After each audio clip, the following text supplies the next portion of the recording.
jeunes. Qui modèle famille n'a quitté pour génération ça? Les nous-mêmes qui dans l'église aujourd'hui avec grand-papa, avec grand même Jacques Anak Joachim, qui ça n'a quitté comme héritage au niveau moral? Fidélité aux normes établies par nos institutions, non niveau la foi, à la citoyenneté. Et vous, jeunes, qui ça nous désirait même, qui ça nous voulait?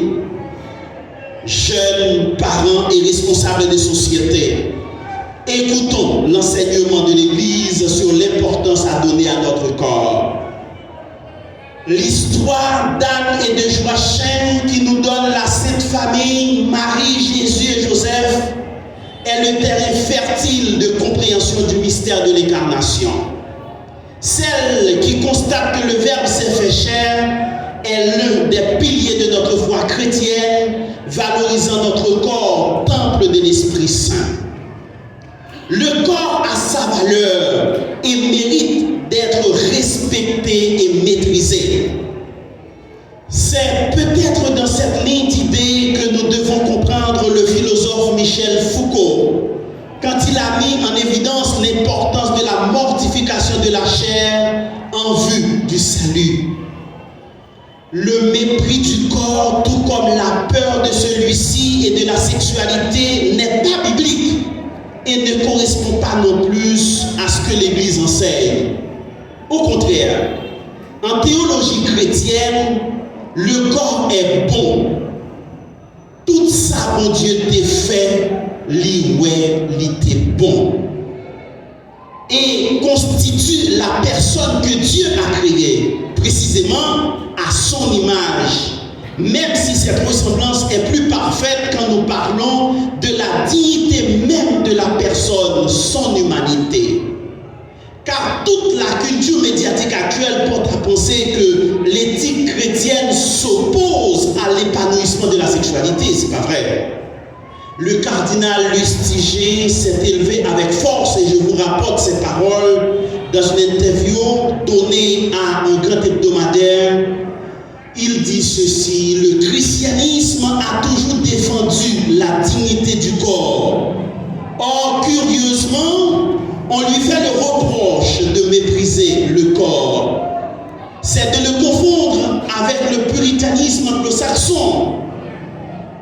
Un tel mensonge ne peut pas durer éternellement. Oui, notre religion est une religion du corps, fin de citation, car elle est fondée sur l'incarnation dans la chair du Verbe de Dieu. Comment dès lors pourrait-elle mépriser le corps? Dans la théologie du corps développée par le saint Pape Jean-Paul II, c'était un grand catéchète, Pape Jean-Paul II, il était fait comprendre clair que pour affirmer l'immortalité de l'âme, il n'y a d'ailleurs pas besoin d'une religion révélée, une bonne philosophie, il suffit. Ce que nous attendons, c'est l'espérance que nous affirmons à chaque fois que nous récitons notre credo. C'est la résurrection des corps. Et un corps n'est pas corps sans être sexué. C'est le grand mérite du pape Jean-Paul II d'avoir donné à l'Église une théologie du corps qui constitue un événement théologique qui paradoxalement est passé presque totalement inaperçu. Le mépris du corps nous conduit aujourd'hui en Haïti à ce relativisme, à cette banalisation de la vie que nous enregistrons dans notre société. Cette banalisation est une source de notre pauvreté spirituelle comme peuple. Si nous respectons le corps, nous qu'à travailler tout bon vrai pour nous vivre plus monde.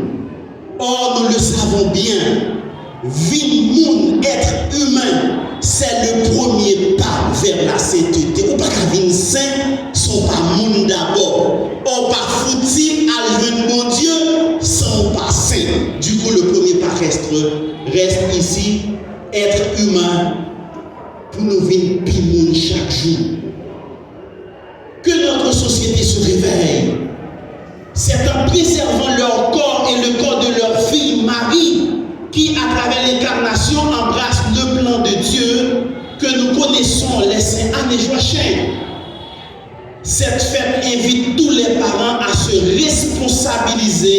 pour une bonne éducation de nos enfants. Nous sommes aussi membres du corps du Christ, disons-nous dans la deuxième lecture.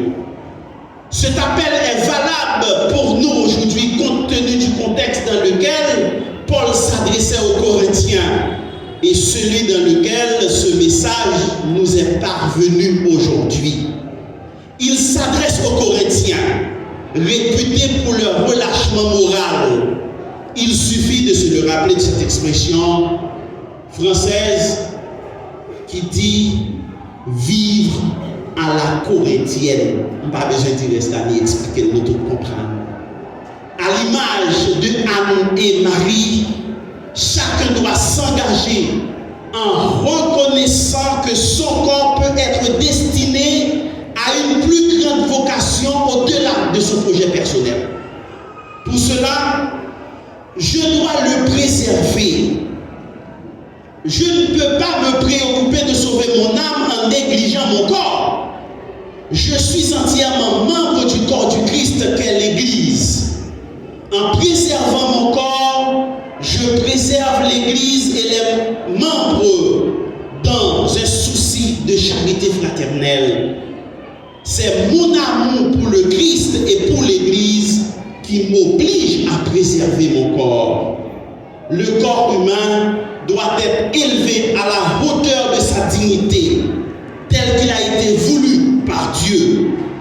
Ne savez-vous pas que votre corps est le temple de l'Esprit Saint, cet esprit qui est en vous et que Dieu vous a donné? Le corps donné par Dieu à Adam et Ève était une bonne chose. Nous devons prendre soin de notre corps et cela implique de ne pas l'abîmer ou l'intoxiquer ou de le manipuler. Parents et dirigeants, prenons notre responsabilité. C'est un cri qui est lancé à chaque Haïtien aujourd'hui.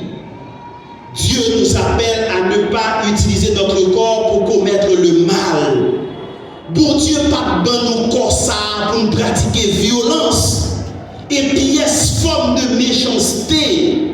Mais bon Dieu, dans nos corps ça pour nous capables de relation et pour nous vivre bien comme nous. Dans ce monde de plus en plus laxiste et débauché, il est important de rappeler que le corps humain n'a pas été fait non plus pour l'immoralité. Notre vocation, c'est de devenir saint comme notre Père qui est aux cieux est saint. Année prochaine, nous sommes proposés comme des modèles humains qui ont su goûter à cette sainteté. Rappelons-le, nous serons sauvés avec tout notre être, corps et âme. Encore faut-il le dire, seul peut être saint, S-A-I-N-T, celui qui est saint, S-A-I-N, dans son humanité et dans son corps. Revenons pour dire que tout cela se construit. Tout cet enseignement doit être transmis au sein de la famille. Et la famille de Nazareth à l'école d'Anne et de Joachim en est le modèle le plus parfait qu'a connu l'humanité. Famille, nous doit travailler pour nous vivre d'abord avant toute bagaille de bons citoyens. Avant pour nous prétendre, pour nous vivre chrétiens. Ou pas foutir un bon chrétien, sous pas un bon citoyen. Et nous-mêmes, dans la pratique pastorale, les gens viennent pour baptiser, quitte pour adultes, quitte pour timoun, premier bagage nous demandons acte de naissance. Ça veut dire nous poser question indirectement, est-ce qu'ils sont citoyens? Kounia, moi, je vais proposer une démarche spirituelle que l'Église l'a proposée. Je ne vais pas inventer. Moi, inspiré du document de la Parésida, les évêques de l'Amérique latine, qui écrit dans le numéro 279. C'est une démarche en 5 étapes.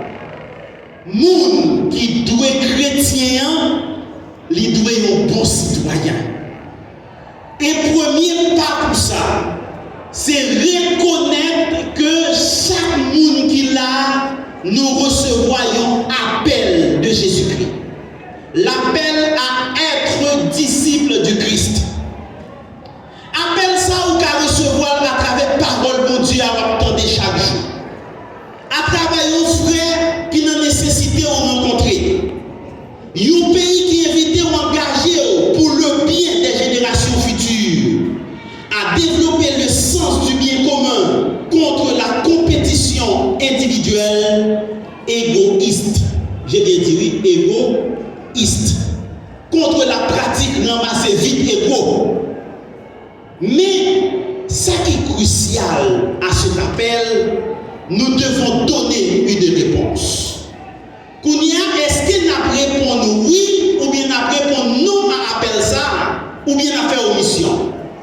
Votre attitude sera votre réponse. C'est comme dans l'esprit aristotélicien, étant de la police de la cité, s'engager ou pas par omission, vous faites de la politique.